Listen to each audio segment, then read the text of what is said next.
Some things just come off my head, but I think they're 2-2. Carolina and Atlanta are 2-2. 2-2. So New Orleans and Tampa Bay are 1-3. New Orleans, this is a good thing for them because they still have a shot to. Oh yeah. The division here. This is because they still play all these teams. This son here, they need to worry about Arizona. Like this one, that's why San Francisco had to win. But a lot of times you got to look at people's schedules and what they're doing, and then what the later on in the year looks like, and all that stuff. Because you go and play teams like San Diego and all of them, and at the beginning of the season, you're going to take a butt whooping. But then when you go and start playing your crappier teams, right, you're going to start winning some games. It'll be okay. All right, so let's talk about your boy, Mr. Bortles and Mr. Bridgewater. They both, Bortles came in the week before. Look, Teddy had 300 yards because he got 80 of it on one as a swing pass. So let's not get too hyper over Teddy. He threw for 300 yards, yes, but remember, one of it was just a little swing pass that went for a long way. Bortles had a C-plus game, and that's what I gave him. He did great things, but he made some stupid decisions, which would be expected by a rookie quarterback. That's to be expected, especially playing on the type of team that he's playing on. Right. Teddy at least had some weapons around him. Teddy has some weapons and an offensive line that's solid. He has a solid offensive line. And he has a running game. And even, the two running backs that are backing up. And Adrian he has Peterson, a running game. They still got a solid running game. And he has a running game. Which by the way, tells me all these people bad-mouthing Toby Gerhart during the game and everything. Minnesota has a line. They block. When you have a line that blocks, people will run the football. If you have a line like Jacksonville or Philly right now, you can't run the football because people are in the backfield. It's not always the running back that you need to piss on. It's the offensive line. It's many other things. People were like, cut Toby, cut this guy, let the other guy play. The other guy had just as many yards as Toby on the same amount of carries. So, does he suck too? Yeah. I don't understand it. LaShawn McCoy had 12 yards. Is Philly fans wanting them to cut him? No. So you got to take things into consideration. Take time. Teddy was he was right at a little over 50% passing. Blake Bortles set a record. 78.6 completion percentage. A record for an all-time NFL record for a rookie quarterback in his first start. Mm-hmm. Throwing the ball over 30 times. That's a record. Yeah. They're both a solid, man. I'm telling you, I enjoy watching both of them. But there's a difference between being solid and being good. If switch them. Just switch the two guys. Mm-hmm. Switch Teddy, give him Jacksonville's crap. Give Blake this. Blake would have put up better numbers in Minnesota. Oh, yeah, I agree. Blake would have went nuts in Minnesota. Right. If he was on Minnesota's team right now, they'd be a heck of a lot better than they are. Right. They'd be even better than they are with Teddy. If you put Teddy on Jacksonville's team, he don't have all these guys to throw the ball to and catch the ball and everything like that. Blake has very little to work with. He has a bunch of rookies. He has guys that can't keep their hamstrings healthy.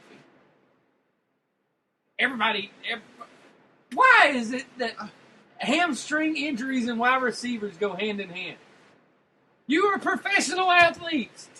Your body should be, you've been doing this for years, your body should be trained, but your hamstring hurts every other week. Yeah.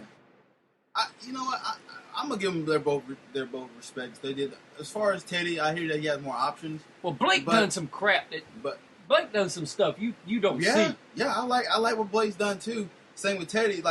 So I guess I can argue too, how come Castle or Pounder couldn't use these options like Teddy has? And it's just one game. I'm just giving them props. That's all I'm doing. I want to see it going as the season goes on. Like I said, I was both impressed with both of them. Yeah, he threw out a swing pass to right. Yeah. And he got 52 yards on the swing pass. Mm-hmm. And it was just a little dump off, and he took off running. Yeah. But he still didn't have a touchdown throw. Right. Mind you, he didn't have an interception either. But he had 52 yards of his yards were on a little swing pass. Right. But like I said, you give Blake some of these options, and he go nuts. Right. You got Greg Jennings, for God's sake, and Patterson. I'm sure you'll take one of those guys. Huh? I'd take, yeah. You think? you're like, yeah. You think? And, Our guys will be good later on, and our guys will be able to grow together. Right. Our biggest problem is the offensive line and getting our running game established. Because they got their running game established. They had 2 guys that were running the ball all over the place. We don't have that kind of line to establish the running game. Hence why we are struggling. Tell you what, man, that kid McKinnon, which I picked him up my fantasy league 2 weeks ago because I was waiting for the outburst. And this kid ran for 135 yards.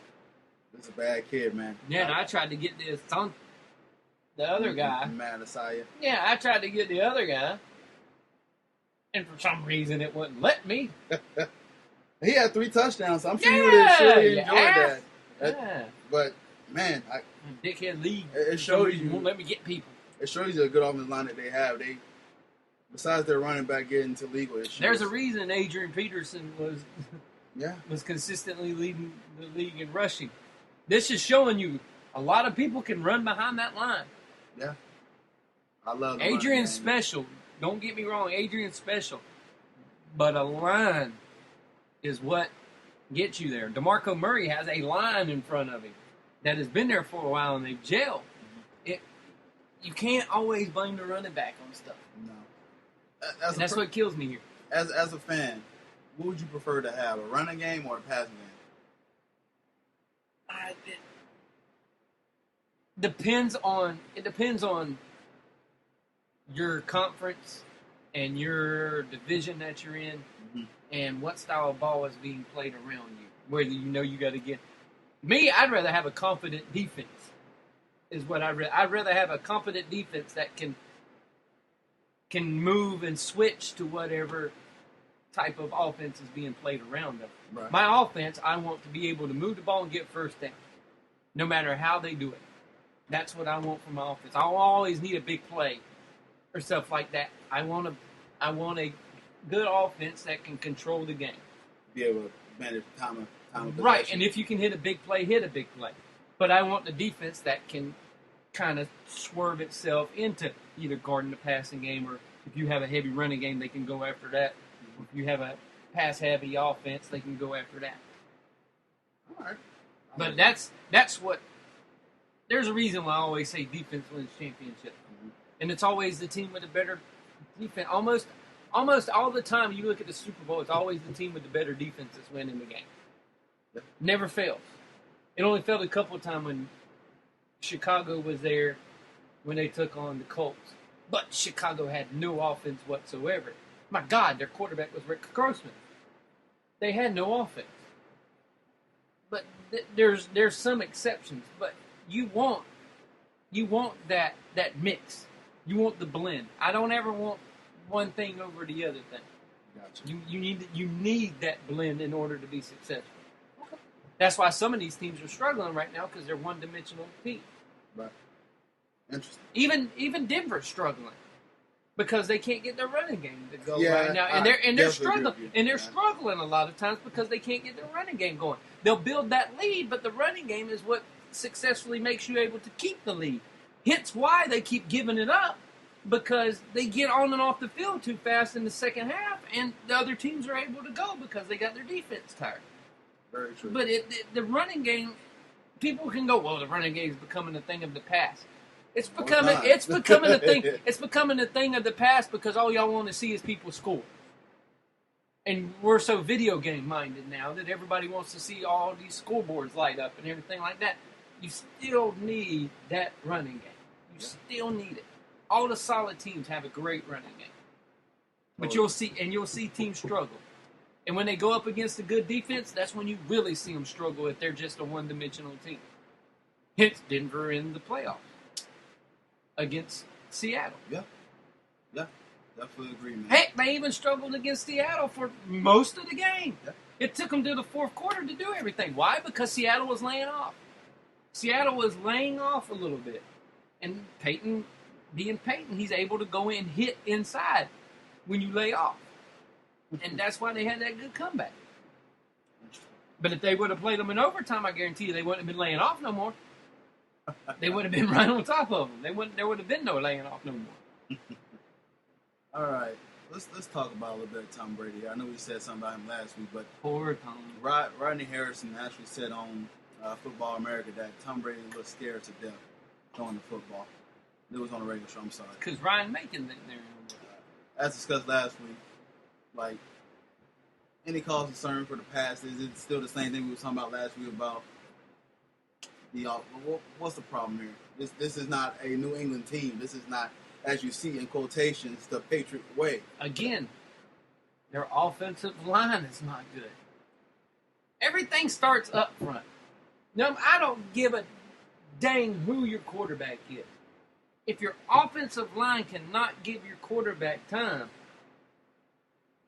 it don't matter. It doesn't matter. If he's being bum rushed, blitzed, everything else, and they're getting to him, it doesn't matter. Yeah. I don't care who he is. Their running game is not strong either. It's because of the offensive line.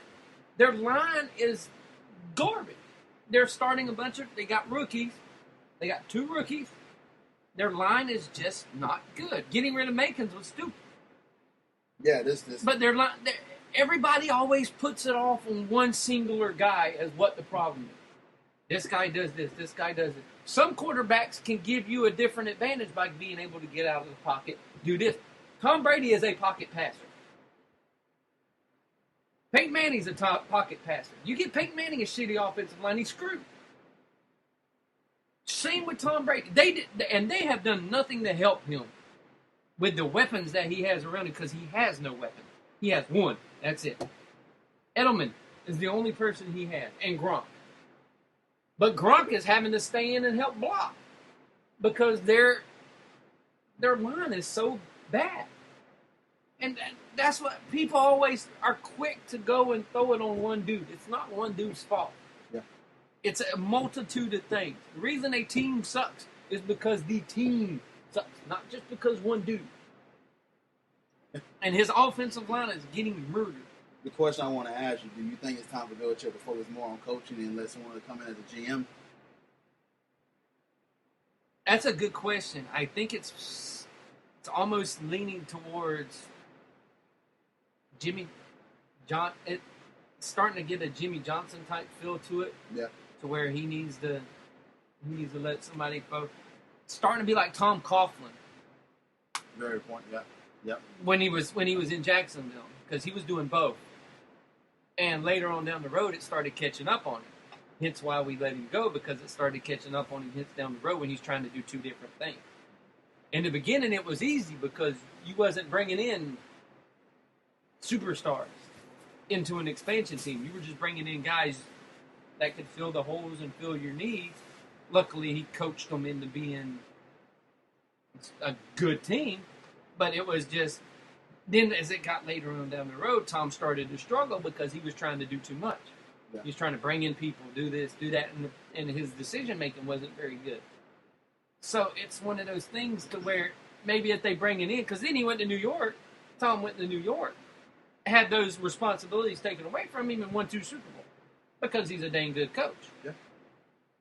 So Tom, it's one of those things to where they need to look at it because he was the one that traded away Makins for a tight end and a draft pick. It's have yet to hear anything about the exactly. Tight end. It's one of those things to where he hasn't set Tom up to succeed in later. He got him to succeed then, but he hasn't made it where he can succeed now with all of the moves and stuff that he was doing. Because back then they had an offensive line, they had running backs, they had everything, and he could do a lot with a lot less because your offensive line was high quality. Yeah. You can do a lot with an offensive line that's high quality with other people they're NFL players. Mm-hmm. So they're all good, but they're not superstars at any position.